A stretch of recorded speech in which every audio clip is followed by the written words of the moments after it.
I've had 3 concussions in my life, and none of them because of sports. Just living life, man, you know? Stuff happens to your head. What are you gonna do?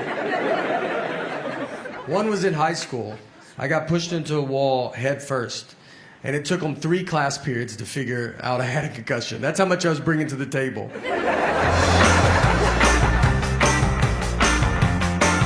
My dad is a magician. He's done that my entire life. He was a clown at the very beginning, just in case you're like, how do you get into something like that? He goes clown and magic. There's 2 steps. You can take them in either order.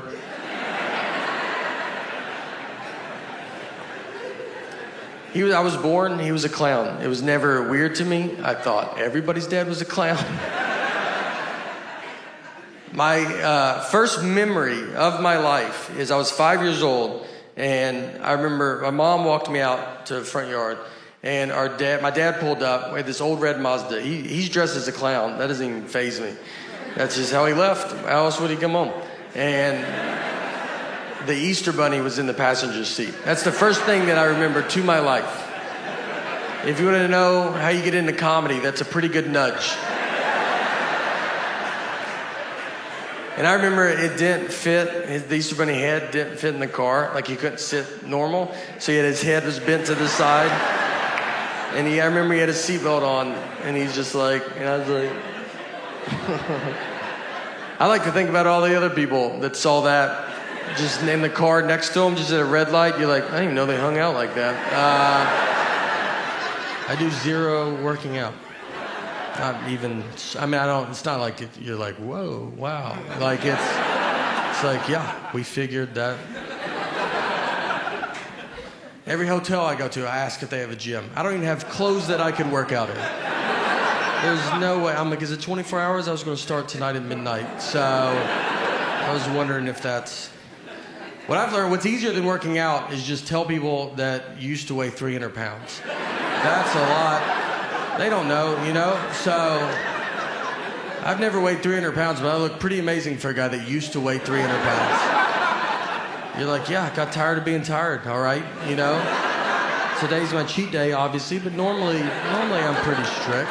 So me and my buddy, we rented a car. He's driving. On the way out there, I see a dead horse just laid out in this guy's yard. And I've never seen that before. And I was like, man, I bet you don't think about that when you buy a horse, it dying. You know, what do? That's a huge thing, dying in your yard. You can't just scoot it off into the woods with your foot and try to get another one that matches before the kids come home. You have to tell your wife to keep the kids away for a month. You got to Google how to move a dead horse. You got to probably try to get another horse to help you do it, and that's not easy. That's what the blinders were invented for, because it's like, just look ahead. Don't worry about what's going on back. He said, no, look. Or you got to get your friends to help you do it, and you can't spill the beans too quick on that. You think it's hard for them to help you move a couch? Try a dead horse. You got to lie to them, like, we're getting a divorce. Just come over. Bring your truck and some gloves. And when they get there, let me tell you, they're going to see it, all right? Everybody saw it. It was next to the road. And they're going to pull into that driveway and just be like, I don't think they're getting a divorce at all. I think we're here to move that dead horse is what I think.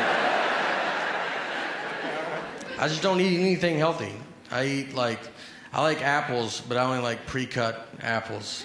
I won't eat a whole one, you know? I'm not a horse, all right? So could you guys do some work over there at the apple factory, you know, however apples get here?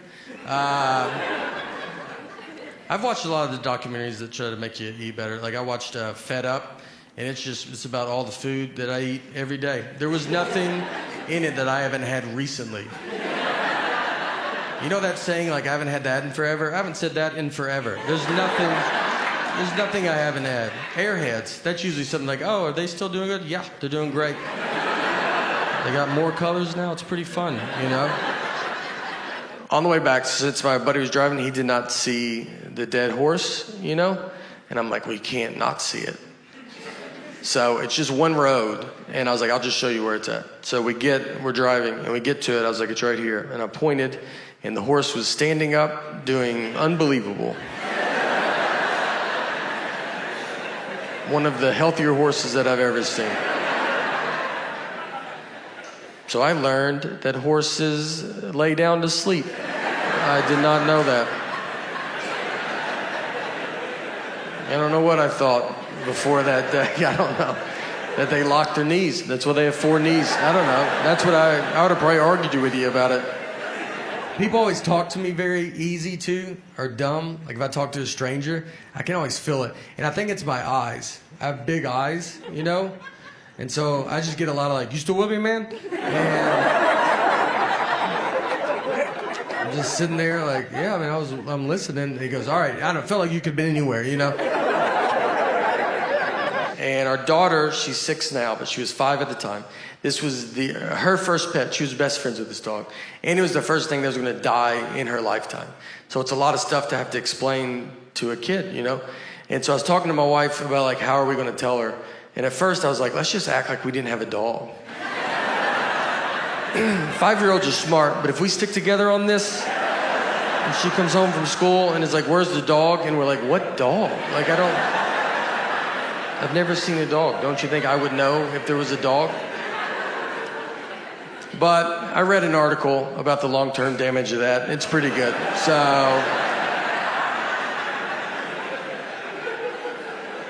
I was just honest with her. And I set her down. I said, look, Annie's very sick and she's older and she's going to die soon. This happens, so just love her as much as you can right now. And she took it as good as a 5-year-old can take it. So the next day, I kind of told her again, you got to tell kids over and over again. I kind of kept telling her. I didn't want this to be a surprise. And then Annie surprised us by living 6 months longer. I mean, we were way off on when we thought she was going to die. But I already started telling my daughter I didn't want to stop and then have to start it again. So I just kept it up for 6 months. Every day I was like, she'll die. All right, she will die. She will die. I will die. Your mom's dead. I went into one I was trying to buy a hammock.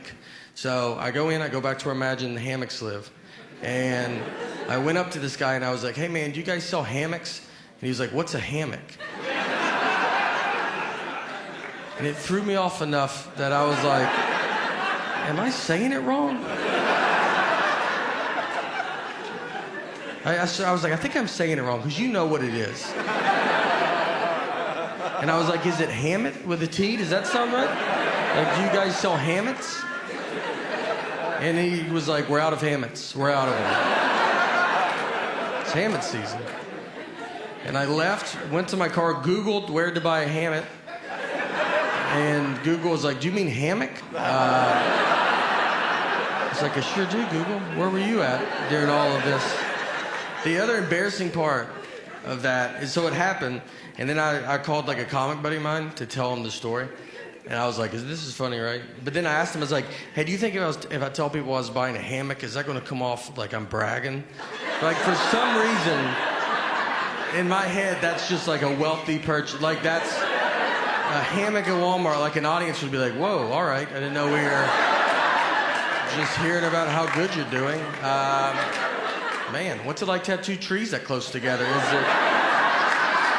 I got a reversible jacket at home, and I have 2 of them because I didn't know it was reversible. Bought them at the same time. Tried them both on separately. Like the black one, thought might as well get the blue one too. Went and laid them up there, and I remember they go, are you sure? I go, yeah, I think I know what I'm doing here, right? So I go into a Starbucks. And I get to the front, and I was like, I'll take an iced coffee with cream. She goes, with cream? I go with cream. And then she goes, iced coffee with cream? I go, iced coffee with cream. She goes, with cream? I go with cream. And she said it one more time. She said, so iced coffee with cream? And at that point, I should have said, what's going on right now?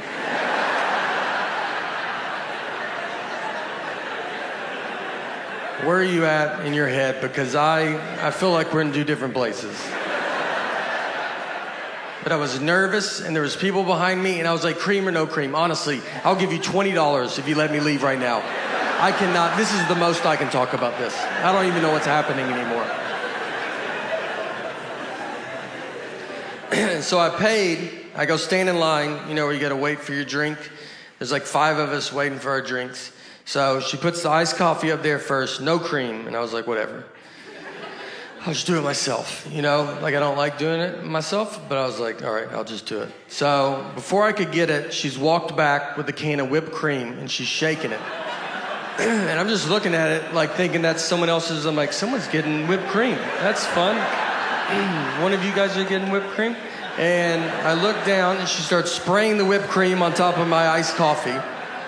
She just yells out, iced coffee, whipped cream, yells it out. The other 4 people, they turn their back, like they don't want you to accidentally think that's what they ordered. And I'm just left alone, like, that's what you thought I said over there? You don't think I would have said iced coffee with whipped cream? You think I'm just some nut job? It's like, I've had too many problems in this Starbucks, so I'm only going to use the words that I want and no other words. Iced coffee, whipped cream cup. And they didn't have a top for it, so whipped cream, it doesn't sink and become less embarrassing, it moves. It's like a buoy in an ocean that everybody sees. And I'm just walking through the crowd like, this is my favorite drink. I don't know if you guys drink this at all. Is anybody, nobody does this? I'm surprised. And I walked outside and threw it away and tried again at a different Starbucks. The dumbest I've ever been talked to, I like to golf. And so a guy was telling me there's a real golf course in North Carolina where they have llamas or the caddies. So if you don't know anything about golf, I mean, you know, a caddy usually carries your bag around, tells you how far you are from the hole, and helps you out. So this course, they have llamas. So you put your golf bag on a llama, and it carries your bag. So he told me that, and then he looks into my big, dumb eyes, and he goes, just so you know, llamas can't talk, though. I mean, that's the question he was trying to get ahead of as he looked into my stupid eyes. Like, he's like, I'm going to say it so that guy doesn't have to say it.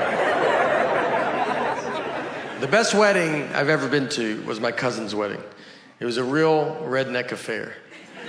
It was right outside Louisville, Kentucky, where my parents are from. And my cousin's name is Tuesday, which is a good start. The invitation said, Tuesday's getting married, rehearsals Friday, wedding Saturday. People were like, we got to be there Monday for this wedding? How long is this wedding? It's a week?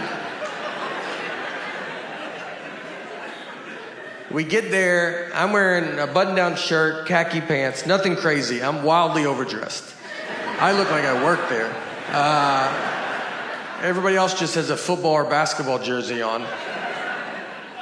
My uncle, his daughters get married. He has his tuxedo jacket, pants, cummerbund, bow tie, no shirt. They forgot his shirt, and instead of waiting to go get it, he was like, let's do it without it, right? Like, that's... And he doesn't have a body that's like, that's cool, man. You know, he has a body that you're like, put your jacket on backwards, flip it around. Yeah.